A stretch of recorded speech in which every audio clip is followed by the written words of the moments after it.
Welcome friends, पुन्हा एकदा सर्वांचं स्वागत आहे श्री कोचिंग क्लासेस यूट्यूब चॅनलमध्ये. आज आपण ग्रॅव्हिटेशन हा चॅप्टर चालू केलेला आहे ऑलरेडी. तर त्याच्यामधलं जे आपलं 5th लेक्चर आहे तर ते चालू करतोय. लास्ट लेक्चरमध्ये आपण काय केलं होतं, ग्रॅव्हिटेशनमध्ये आपण जीची व्हॅल्यू काढली होती. जी म्हणजे काय तर acceleration due to gravity. Acceleration due to gravity म्हणजे काय तर कुठल्याही ऑब्जेक्टमध्ये काय होतं, ॲक्सेलरेशन प्रोड्यूस होतं. तर ते कशामुळे होतं, तर अर्थच्या ग्रॅव्हिटेशन फील्डमुळे होत असतं. म्हणून त्याला आपण म्हणत असतो ॲक्सेलरेशन ड्यू टू ग्रॅव्हिटी. आपण ॲक्सेलरेशन ड्यू टू ग्रॅव्हिटी कसं काढलं होतं सगळ्यांच्या लक्षात येत असेल. आपल्याला माहिती न्यूटन्स लॉ ऑफ ग्रॅव्हिटेशन, तर तो काय सांगतो, F is equal to capital G m1 m2, किंवा त्याला आपण म्हणलं होतं मास ऑफ द अर्थ आणि मास of the object. Capital M काय असणार आहे, मास ऑफ द अर्थ. स्मॉल m काय असणार आहे, मास ऑफ द ऑब्जेक्ट. आणि डिवाइड बाय काय होते, हे r² होतं. त्यानंतर दुसरा फॉर्म्युला होता आपला F is equal to mg. त्याला म्हणलं होतं इक्वेशन नंबर 1, ह्याला म्हणलं होतं आपण equation number 2. From equation 1 and 2 we can write here mg which is equal to capital G capital M small m divide by r².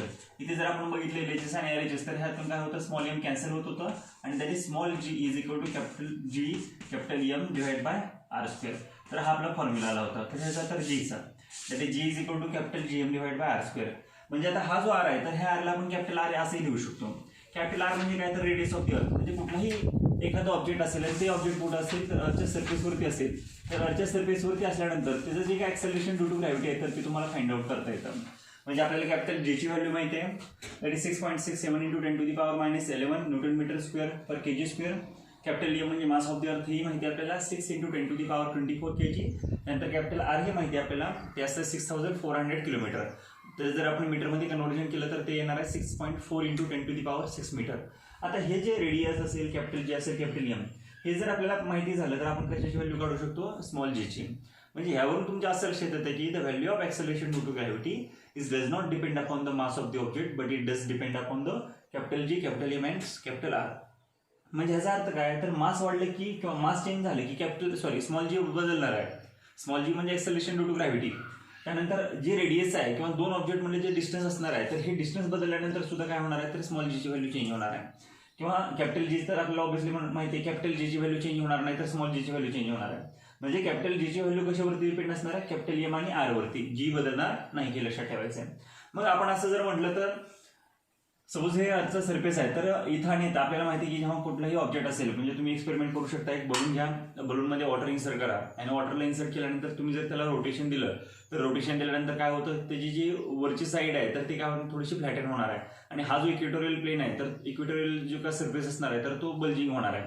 म्हणजे ह्या अशा पद्धतीनं होऊ शकतं.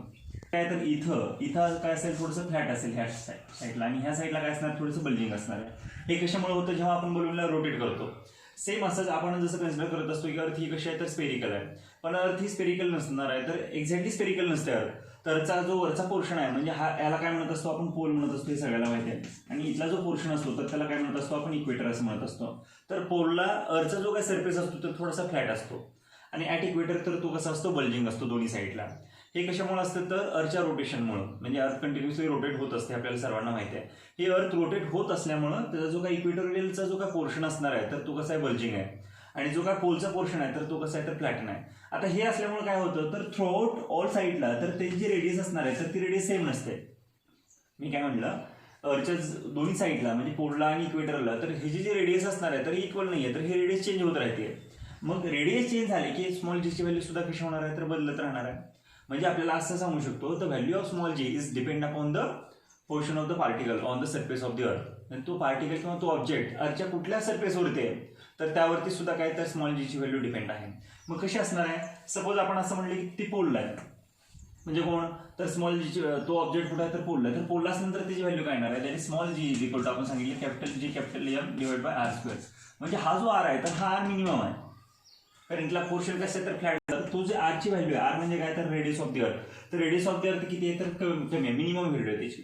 आणि आपल्याला माहिती आहे जर डिवायडर छोटा असेल तर त्याचा असं कसं येणार आहे, मोठे असणार आहे. म्हणजे आपण असं सांगू शकतो पोलला जी R ची व्हॅल्यू आहे तर ती कशी असेल, मॅक्झिमम असेल. G ची value that is G is maximum at pole. तर त्याची व्हॅल्यू किती आहे तर 9.832 मीटर पर सेकंड स्क्वेअर तर त्याची व्हॅल्यू आलेली आहे. म्हणजे आपण जर बघितलं तर पोलला ॲक्सेलरेशन ड्यू टू ग्रॅव्हिटी तर त्याची व्हॅल्यू मॅक्झिमम आहे, तर ती किती आहे 9.832 मीटर पर सेकंड स्क्वेअर. का, कारण इथं रेडियस ही कमी आहे, रेडियस कमी असल्यामुळं जी व्हॅल्यू आहे जीची तर ही किती असणार आहे, जास्त असणार आहे. त्यानंतर जर तुम्ही पुढे बघितलं तर इक्वेटरला बघितल्यानंतर आपल्याला असं लक्षात येतं की हा जो आर आहे तर ह्या आरची व्हॅल्यू जास्त आहे. तुम्ही इथं बघू शकता पोलला व्हॅल्यू कमी आहे, मिनिमम आहे, आणि आर इक्वेटरला व्हॅल्यू कशी आहे तर मॅक्झिमम आहे. इथे जर बघितलं तर आर जर मॅक्झिमम असेल तर जी कसं असणार आहे तर मिनिमम असणार आहे. मग इथं असल्यानंतर तो किती आहे तर जी मिनिमम, तर तो कुठे सांगितलं मी तुम्हाला इक्वेटरला, तर तो किती आहे 9.78 मीटर पर सेकंड स्क्वेअर. तर ही व्हॅल्यू कशाची आहे जीची, कुठं तर इक्वेटरला. म्हणजे आपण असं म्हणू शकतो the value of acceleration due to gravity on the pole is maximum and the value of acceleration due to gravity on the equator is minimum. While going from pole to the equator, the value of acceleration due to gravity goes on decreasing. म्हणजे पोलकडून इक्वेटरकडे जात असताना त्याची value कमी होत जाणार आहे, आणि इक्वेटरकडून पोलकडे जात असताना त्याची व्हॅल्यू काय होत जाणार, वाढत जाणार आहे. का तर due to the variation of R, हे लक्षात आपल्याला ठेवायचं आहे. आता हे पहिलं बघितलं आपण, that is variation of g due to the due to the position of the object on the surface of the earth. आता आपल्याला सेकंड बघायचं आहे, जीची व्हॅल्यू चेंज होते आपण बघितलं, दुसरीची व्हॅल्यू चेंज होते तर चेंज होते त्याच्यामुळे. तर आपण एक नॉर्मल व्हॅल्यू जी सांगत असतो तर ती असते 9.8. पण सपोज ते जर रेडियस जर वाढली किंवा त्या दोघांमधले जे डिस्टन्स आपण म्हणतोय तर ते डिस्टन्स वाढल्यानंतर काय होतं, ही आपली अर्थ आहे, सपोज इथे जे रेडियस आहे आपण त्याच्या हाईटवरती गेलो, इकडे हे तर रेडियस आर आहे आणि हे जे असणार तर ह्याला काय म्हणलं आपण, सपोज जे एवढी हाईट आहे. आता इथे गेल्यानंतर ह्या दोन ऑब्जेक्टमधलं डिस्टन्स, आता हे काय होणार आहे, म्हणजे आपण जे अगोदर जो फॉर्म्युला घेतला होता G is equal to capital G M divide by R square, तर हा आर स्क्वेअर नाही राहणार आहे. तर हे जे ह्या दोघांमधलं जे डिस्टन्स आहे तर हे किती असणार आहे, आर प्लस एच असणार आहे. काय असणार आहे, आर प्लस एच. म्हणजे हे किती असणार, आरच्या ऐवजी मी इथे काय लिहिणार आहे, that is R plus H ब्रॅकेटचा स्क्वेअर असणार आहे. म्हणजे हा डिवायडर वाढला का कमी झाला तर ऑब्व्हियसली वाढला, आणि हा डिवायडर वाढल्यामुळे जीची व्हॅल्यू काय होत असते तर कमी होत असते. म्हणजे आपल्याला असंही लक्षात येतं, that is the value of small g is changes with changing the height. म्हणजे हाईट जर इन्क्रीज झाली, हाईट इन्क्रीज झाल्यानंतर एक्सेलरेशन ड्यू टू ग्रॅव्हिटी, तर त्याची व्हॅल्यू काय होणार आहे तर डिक्रीज होत जाणार आहे. हे आपल्याला लक्षात ठेवायचं, कारण त्याच्यामध्ये हाईट हा जो कंपोनंट आहे तर तो एक्स्ट्रा ॲड झालेला आहे. त्यामुळं that is acceleration due to gravity, that is G आपण म्हणत असतो तर त्याची व्हॅल्यू काय होत असते, डिक्रीज होत असते व्हाईल इन्क्रीजिंग द हाईट. पण जर सपोज हाईट जर मिनिमम असेल, जसं आपण म्हटलं आता जसं एरोप्लेन आहे किंवा माउंट एव्हरेस्ट माहिती आहे, माउंट एव्हरेस्ट 8.8 किलोमीटरवरती आहे. आता 8.8 किलोमीटरवरती गेल्यानंतर किंवा जे एरोप्लेन जात असतात तर ते 5 to 10 किलोमीटर जात असतात. आता 10 किलोमीटरवरती गेल्यानंतर तर तेवढ्या हाईटने त्याला काय एवढा फारसा फरक पडणार नाही, कारण आपल्याला माहिती जे अर्थची रेडियस आहे तर ते 6400 किलोमीटर, आणि ते आपण सपोज असं म्हणलं आपल्याकडे एरोप्लेन आहे आणि आपण त्या एरोप्लेनमध्ये बसलो तर एरोप्लेनची जी हाईट आहे तर ती 10 किलोमीटर आहे. तर हे काय होणार आहे 6400 प्लस 10 किलोमीटर, म्हणजे मोस्टली जास्तीत जास्त किती होणार आहे 6410. ह्यामध्ये ह्या वन कंपोनंटचा एवढा काय फारसा मोठा फरक पडणार नाही. म्हणजे ह्यामध्ये ह्या सर थोडंसं चेंज होतं पण हे निग्लिजिबल असणार आहे. म्हणजे मी काय म्हटलं, एक्सेलरेशन ड्यू टू ग्रॅव्हिटी ही चेंज झाली ह्या 10 किलोमीटरवरती, पण ती निग्लिजिबल असणार आहे. म्हणजे जर स्मॉल हाईट असेल, ही जी हाईट जर स्मॉल असेल म्हणजे जर एवढीच हाईट आहे तर त्याला काय फरक पडणार नाही. पण जर हाईट जर मॅक्झिमम असेल, जसं की मी तुम्हाला सांगितलं, हाईट सपोज आपण म्हणलं कम्युनिकेशन सॅटेलाईट आहे. आता हे जे सॅटेलाईट असतात तर हे आपल्याला सर्वांना माहिती आहे 400 किलोमीटरच्या वरती असतात.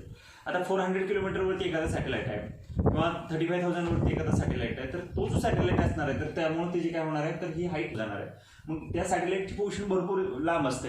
सपोज आपण 400 किलोमीटर सॅटेलाईट घेतला आणि इथं काय येणार आहे, इथं काय येईल 6400 प्लस 400, म्हणजे हा काय झाला तर 800. आता 800 झाल्यानंतर 6800 झाल्यानंतर ऑब्व्हियसली याच्यामध्ये काय झाला, मेजर चेंज झाला. म्हणजे आपल्याला असं लक्षात ठेवायचं आहे की स्मॉल जर हाईट चेंज होत असेल तर एवढा फरक पडणार नाही आहे, पण मॅक्झिमम जर होत असेल हाईट चेंज, म्हणजे आपण काय म्हणलं त्या पार्टिकलचं पोर्शन याच्या एवढ्या हाईटला गेलं, जसं की कम्युनिकेशन सॅटेलाईट आहे तर त्यावेळेस निश्चितच काय होणार आहे, या जीमध्ये फरक पडणार आहे. आता हाईट बदलली की आपण बघितलं हाईट वाढल्यानंतर काय होतं, जीची व्हॅल्यू कमी होत राहते. त्यानंतर आणखीन एक फरक पडतो जर आपण डेपला गेल्यानंतर. सपोज आपण कुठे गेलं, डेपला गेलं म्हणजे काय केलं, अर्थच्या आतमध्ये गेलं. आपण सपोज इथे जातो, अगोदर हाईटला गेलो होतो आपण, आता हाईटला नाही जायचं आपल्याला, तर काय करायचं आपल्याला, डेपला जायचं. सपोज आपण डी एवढ्या डेपला गेलो, डी. आता ह्या पोझिशनला गेल्यानंतर काय होईल आपला काय होणार आहे फॉर्म्युला, आपला फॉर्म्युला काय होईल,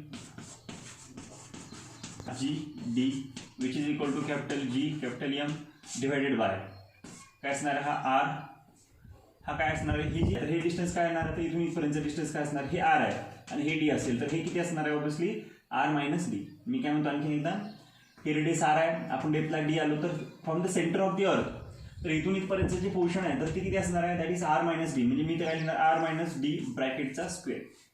म्हणजे हा जो आर होता तर काय झाला, डी हा कमी झाला. हा जो आर होता तर आर आपल्याला माहिती आहे हे जे रेडियस होतं तर डेपला गेल्यामुळे ही जी रेडियस आहे तर ती कमी झाली, ती किती झाली आर मायनस डी झाली. म्हणजे इथं गेल्यानंतर आपल्याला असं लक्षात आलं की एवढ्या पोर्शनचा जो काय रेडियस आहे तर ही किती आहे तर आर मायनस डी आहे. मग हे जे आर मायनस डी घेतलं म्हणजे काय झालं, हा डिवायडर कमी झाला का वाढला तर डिवायडर कमी झाला. डिवायडर कमी झाल्यामुळे जीची व्हॅल्यू काय होणार आहे ऑब्विसली वाढणार आहे असं आपल्याला वाटतं. म्हणजे काय होतं की हे जे डिवायडर आहे तर हा डिवायडर कमी झाल्यामुळे जीडीची व्हॅल्यू ऑब्विसली कमी झाली पाहिजे. बरोबर, सॉरी हे कमी झाल्यामुळे जीडीची व्हॅल्यू वाढली पाहिजे. हे कमी झालेलं आहे म्हणजे आर मधून आपण डी मायनस केलं आहे म्हणजे ऑब्विसली डिनॉमिनेटर काय झालं तर मिनिमम झालं आहे. डिनॉमिनेटर मिनिमम झाल्यामुळे आन्सर त्याचं मॅक्सिमम असायला पाहिजे. पण काय होतं हे आपलं बरोबर आहे, पण हा जो एम आहे तर हा एम एवढाच राहणार आहे का तर नाही. हा जो हे जे मास आहे अर्थ तर अर्थचं मास सुद्धा चेंज होतं. म्हणजे कसं होतं, सपोज पार्टिकल तर ह्या पोझिशनला आला असेल आर मायनस डी एवढ्या डिस्टन्सवरती from the centre of the earth तर त्यावरती मास एक्सपिरियन्स जे मास कॉन्ट्रीब्यूट करतो तर हे मास सुद्धा काय होतं तर मिनिमम होतं. म्हणजे हा जो वरचा पोर्शन आहे तर हा वरचा पोर्शन त्याला काय उपयोगाचा नाही नंतर. म्हणजे ह्याचा मास आपण नंतर घेणार आहेत का तर नाही. आपण कशाचा मास घेणार तर एवढ्याच पोर्शनचा मास घेणार आहे आपण. म्हणजे हा जो पोर्शन आहे मग ह्याचं मास किती असेल तर त्याला आपण एम डॅश म्हटलं. काय म्हणलं आपण एम डॅश. मग हे काय होतं तर मास कमी झालं, मास कमी झालं तर जीची व्हॅल्यू पण काय होणार आहे तर कमी होणार आहे. म्हणजे तुमच्या असं लक्षात येतं that is the value of acceleration due to gravity decreases by increasing height or decreasing height.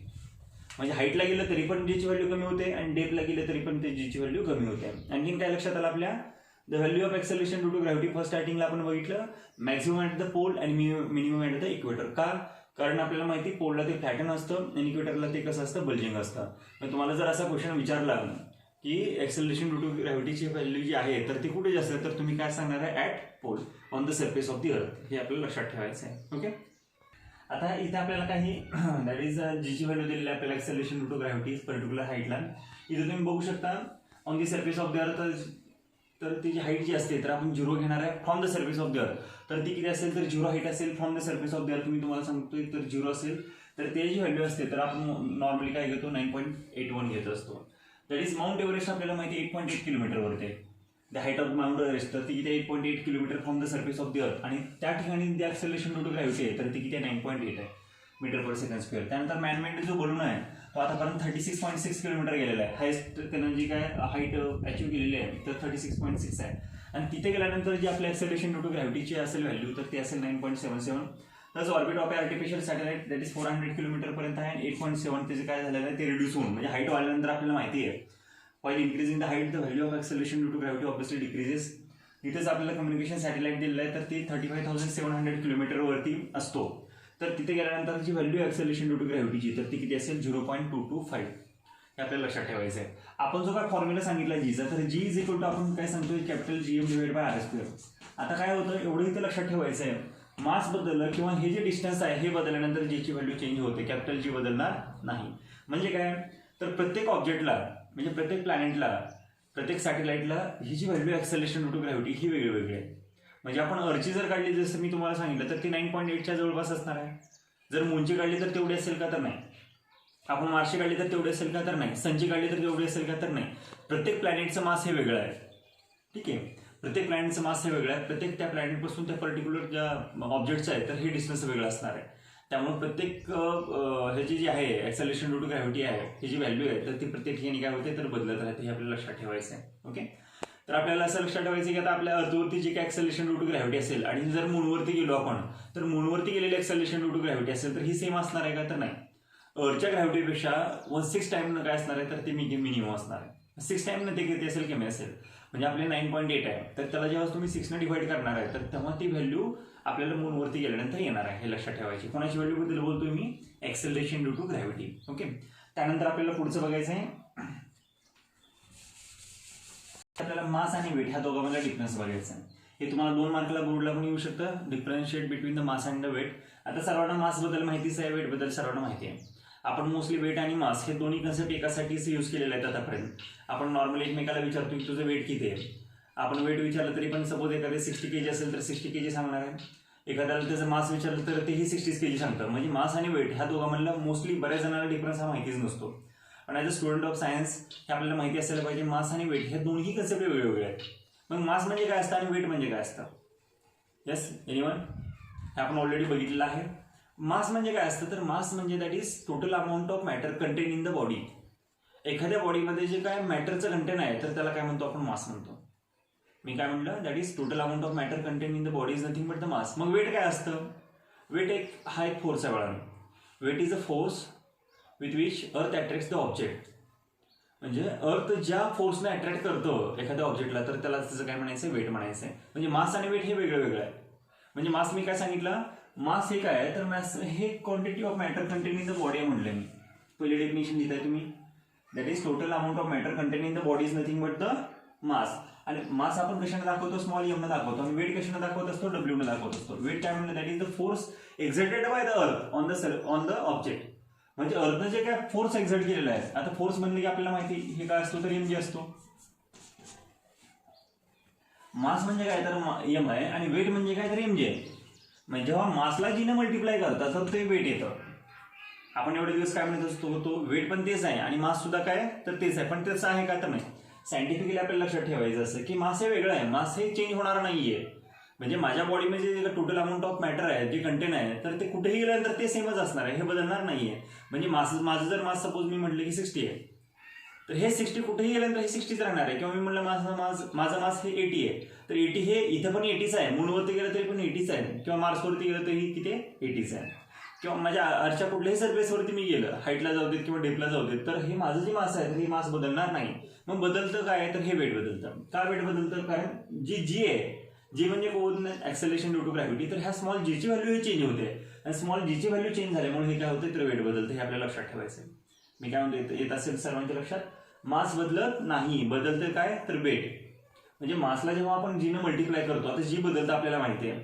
आपण 3 मध्ये बघितलं, म्हणजे सरफेसवरती जर आपण फिरलो तर आपण तरी जी बदलतं, हाईटला गेलो तरी जी बदलतं, डेपला गेलो तरी ही काय होतं जी बदलतंच. मग त्यामुळं हा वेट बदलतंय पण मास बदलत नाही, हे आपल्याला लक्षात ठेवायचं आहे. म्हणजे आपण काय म्हणू शकतो, mass always remains constant in entire universe. Mass never changes but weight changes. हे आपल्याला ओके. आता विचारणार आहेत, म्हणजे जर आपण जर म्हटलो, आता एखाद्याचं आपल्याला एक्झाम्पल आपण बघितलं तर महिंद्राचं मास किती आहे तर 75 kg आहे. मग इथं काय करणार, वेट किती असणार तर ह्या 75 on the surface of the अर्थ म्हणली तुम्ही काय करणार 9.8 न मल्टिप्लाय करणार. आणि हे जे त्याचं आन्सर असणार आहे तर हे कशामध्ये असणार तर न्यूटनमध्ये असणार. मासचं जे युनिट आहे तर ते केजी आहे. मासचं युनिट काय तर केजी आणि वेटचे युनिट काय असेल तर ते न्यूटन असणार आहे. म्हणजे मासला आपण काय करायचं 9.8 न मल्टिप्लाय करायचं, तेव्हा तुम्हाला काय येतं तर वेट येते, हे लक्षात ठेवायचं आहे. हे साधं सिंपल आहे. ओके. म्हणजे उद्याच्या लेक्चर तुम्ही उद्या काय करायचे होमवर्क, आजचा होमवर्क असणार आहे तुम्हाला उद्याच्या लेक्चरसाठी. तुम्हाला मास आणि वेट ह्या दोघांमधला डिफरन्स करायचा आहे. त्यानंतर तुम्हाला जे काय जीची व्हॅल्यू आहे that is acceleration due to gravity on the surface of the earth किती असेल, इक्वेटरला किती असेल, पोलला किती असेल, मी इथे लिहून दिलेले आहे. कम्युनिकेशन सॅटेलाइटचे किती असेल, तर हे सर्व तुम्हाला लिहायचं आहे. त्याचबरोबर तुम्हाला काय लिहायचं आहे, the value of g is changes with, जे तुम्हाला बुकमध्ये दिलेले आहे. म्हणजे on the surface of the earth असेल, त्यानंतर हाईट असेल किंवा डेप्थ असेल, तर ह्या सर्व कंपोनंट तुम्हाला येताना उद्या येताना होमवर्क करून यायचं आहे. ओके. थँक्यू.